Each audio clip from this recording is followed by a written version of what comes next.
조갑제 TV 시청자 여러분 안녕하십니까? 2024년 6월 11일 오후 1시입니다. 요사이 두 개의 사태가 동시 진행 중입니다. 의료 대란 사태와 석유 대소동입니다. 뭔가 비슷하지 않습니까? 공통점은 윤석열 발 사태죠. 윤석열 발 의료 대란, 윤석열 발 동해석유 대소동입니다.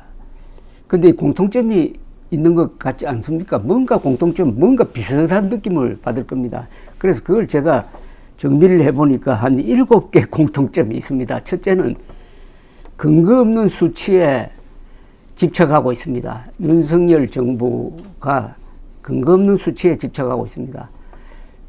첫째, 의료 대란에서는 2,000명 늘려야 한다.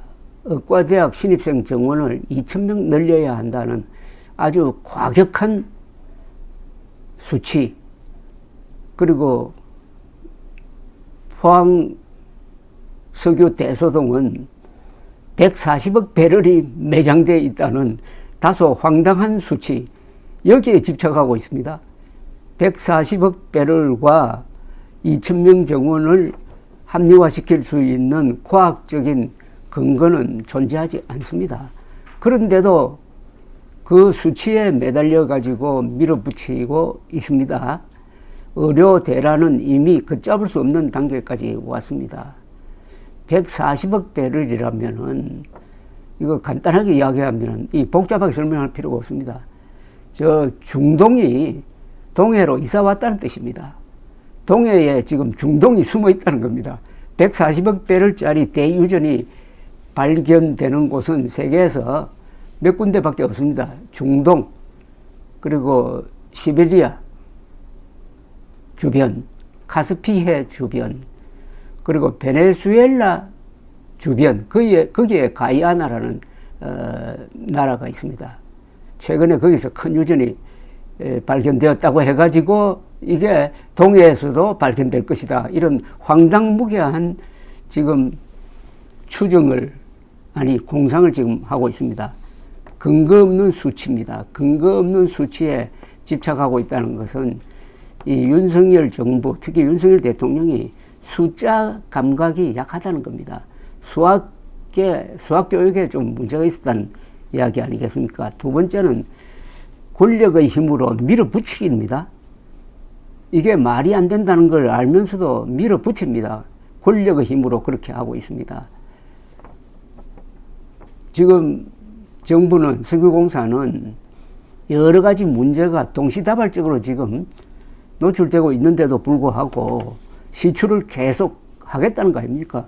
강행하겠다는 것 아닙니까? 그런데 왜 이렇게 할까요? 급한 게 없는데. 급하게 없는데 왜 이렇게 밀어붙일까요? 거기에는 뭔가가 있을 겁니다. 그 뭔가가 부정이고 비리일 수도 있습니다. 세 번째 공통점은 전문가와 당사자를 무시합니다. 의료 대란의 경우에 전문가이고 당사자는 의사들입니다. 의사들의 생각을 무시하고 관료들의 생각을 존중하고, 그리고 대통령 생각대로 밀어붙이고 있습니다. 의료 분야는 의사들이 전문가입니다. 그리고 당사자이기도 합니다. 아무리 의료 개혁을 하더라도 당사자인 의사들이 납득하지 않고 협력하지 않으면 그건 실패하게 되어 있는데, 그 사람들을 적으로 돌려가지고 뭘 하겠다는 겁니까? 전쟁을 할 때는 전문가가 군인들입니다. 군인들 무시하고 정치인과 관료 집단이 군대를 개혁하겠다든지 군대의 전술 전략을 바꾸겠다든지 하면은 그게 성공합니까?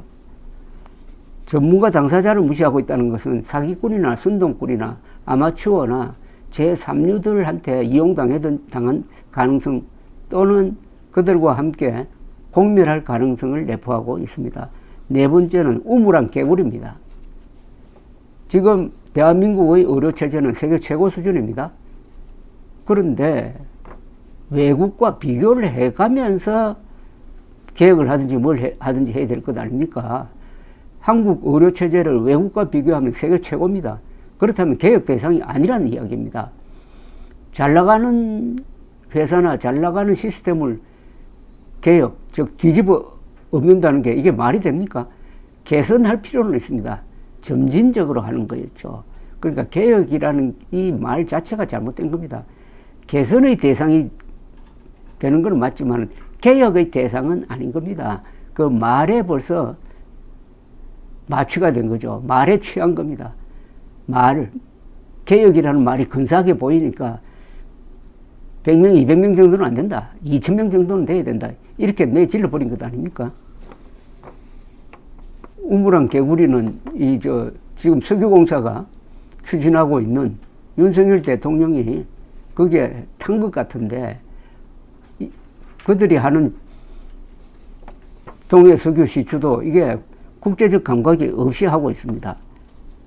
우물안 개구리식으로 하고 있습니다. 무슨 뜻이냐 하면은 석유 개발에는 거대한 외국 자본이 들어가야 됩니다. 흔히 옛날에는 7대 회사가 있었어요.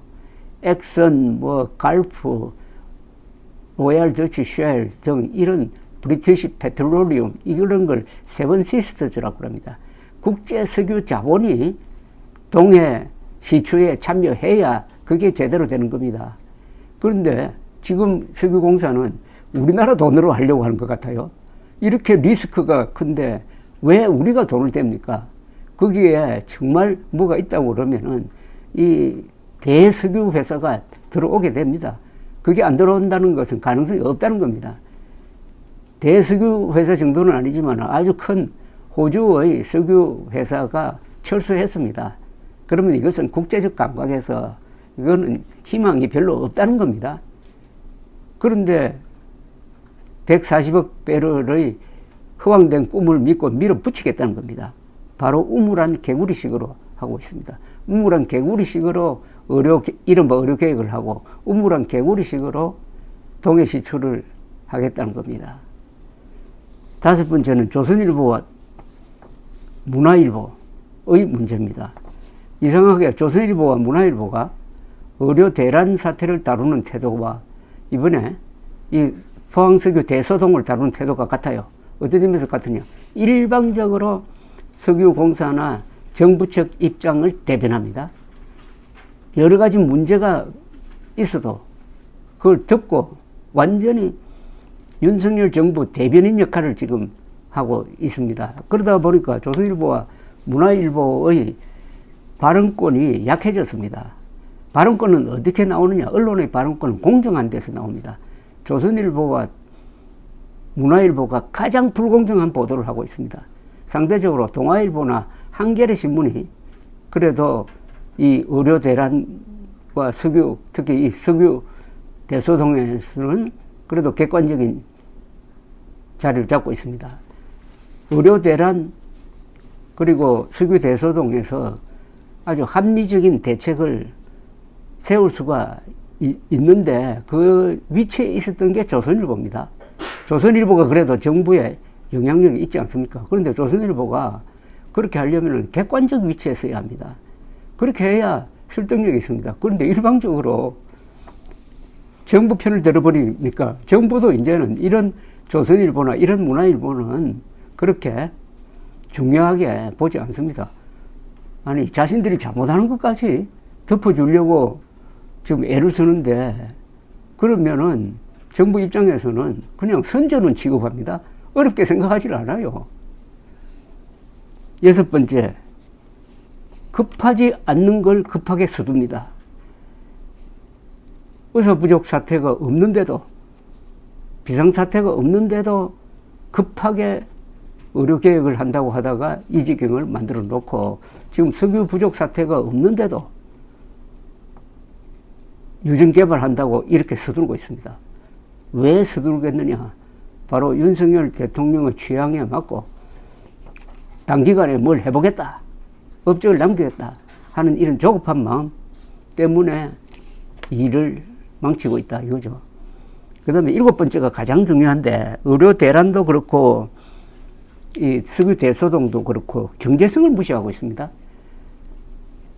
지금 동해에서 시추하는 그 수심이 1000m입니다.